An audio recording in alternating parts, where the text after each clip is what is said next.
부총리님, 네, 그 대통령께서 장병들 잘 먹여야 된다 이렇게 여러 번 얘기하셨죠. 네 그렇습니다. 네. 근데 왜 그 대통령 말을 수행을 하지 않은 거죠? 한번 슬라이드 한번 보시죠. 사실 우리 장병들 의식주 중에 가장 중요한 게 뭡니까? 먹는 문제 아닌가요? 네, 예? 네 그렇습니다. 예. 그 도표 한번 보시면은 지금 기본 급식비 같은 경우 13,000원으로 4년째 지금 동결해 놓은 상태예요. 의원님 저 4년째는 아닌 것 같은데요. 23년이 13,000원이니까요. 예. 그 올해 이제 처음 동결을 한 거죠. 하여튼 왜 동결했어요? 아니 그거는 예. 저 일단은 전체적으로 인원수가 주는데 동결한 거는 저희가 최근에 제가 숫자를 좀 찾고 있는데 저희 보시면은 네. 22년 그러니까 지난 정부하고 계속 우리 정부까지 해가지고 최근에 한 40% 이상 늘어났습니다. 비록 그 자체가 좀 부족하다고 저기 의원님 말씀하시지만 그리고 최근에 그러면 이 질을 높이는 노력이라든지 그다음에 잔반의 문제라든지 잔반이 11만 톤이 나온다고 합니다. 그래서 그런 부분들에 좀 효율성을 높일 필요가 있다라는 문제제기가 있어서 일단은 단가는 저기 최근에 많이 올랐기 때문에 그 부분은 저희가 지금 했던 것입니다. 식자재가 가장 많이 올랐어요. 지금 우리 장병들의 먹는 문제는 좀 그 부총리님부터 해서 우리 그 정부가 완전히 생각을 바꿔야 돼요. 부총리님 식당 가면 메뉴 선택권 있습니까 없습니까? 메뉴를 본인이 여러 개 중에 골라 잡지 않나요? 그 어떤 취지로 메뉴 선택을 네. 여러 개 메뉴 중에 하나를 선택하시잖아요.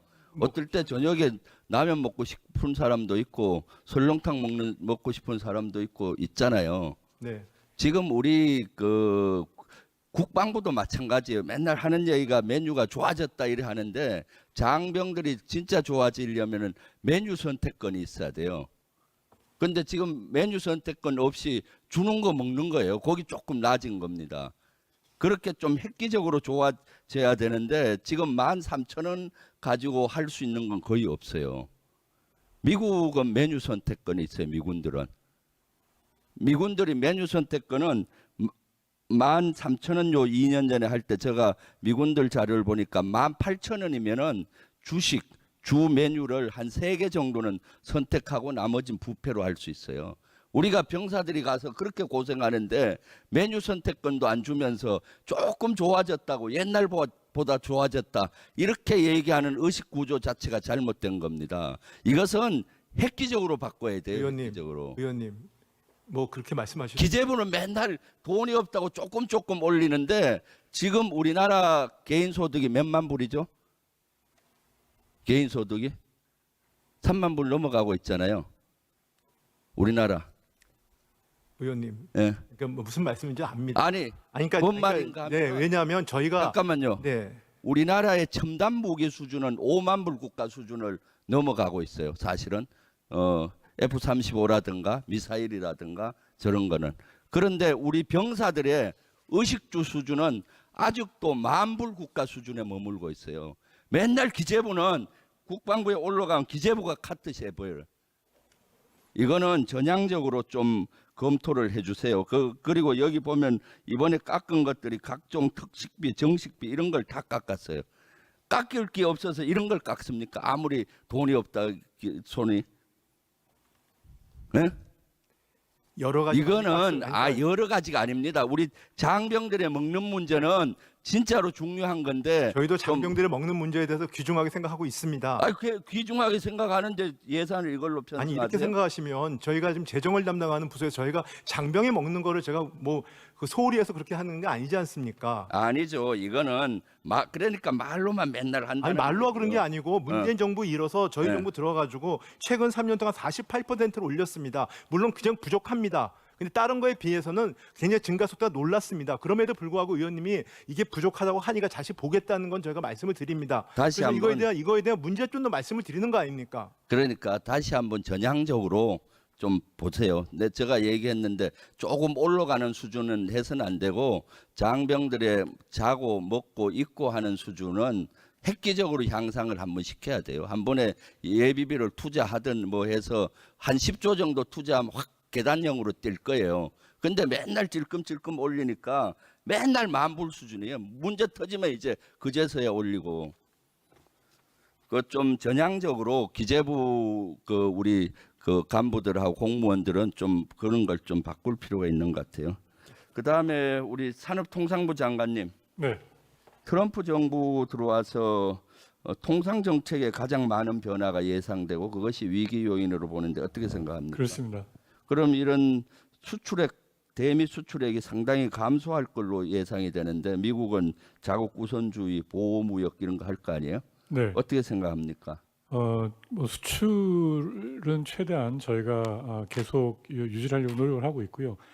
지금 그 트럼프 후보가 지금 주목을 하고 있는 부분은 무역 수지 흑자를 가지고 그 통상 정책을 좀 어떻게 보면 좀 강하게 밀어붙이는 측면이 있기 때문에 저희가 대미 대미 수입을 좀 확대를 할 수 있는 방안을 여러모로 강구를 하고 있습니다. 그래서 트럼프 대통령이 되면은 사실은 위기 요인과 기회 요인이 같이 있는데 그렇습니다. 위기 요인은 이제 경제 통상이 가장 많을 것 같고 네, 우리 국익 봤을 때 기회 요인은 남북한 뭐 평화 체제를 만든다든가 우크라이나 전쟁을 조기 종결한다든가 이렇게 할 걸로 보여요. 네. 그래서 위기 요인이 특히 경제 분야에 많은데 대외경제정책연구소에서는 수출액이 한 62조 감소될 거라고 보던데 혹시 그 자료 봤습니까? 예, 저 보고서 봤는데 그 평가는 사실은 전면적으로 무역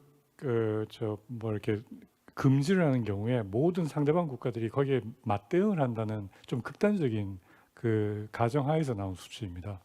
그래서 하여튼 거기에 대해서 좀 적극적으로 네, 좀 대응을 해줄 필요가 있고요. 이런 거에 대해서 대통령께 보고한 적 있습니까? 네, 저희 그 얼마 전에도 저희가 경제안보 점검회의도 하고 지금 그 부총리께서 주재로 해서 지금 그 금융통상 산업 관련해 가지고 저희가 또 그 협의체 만들어서 저희가 주기적으로 대응을 하고 있고요.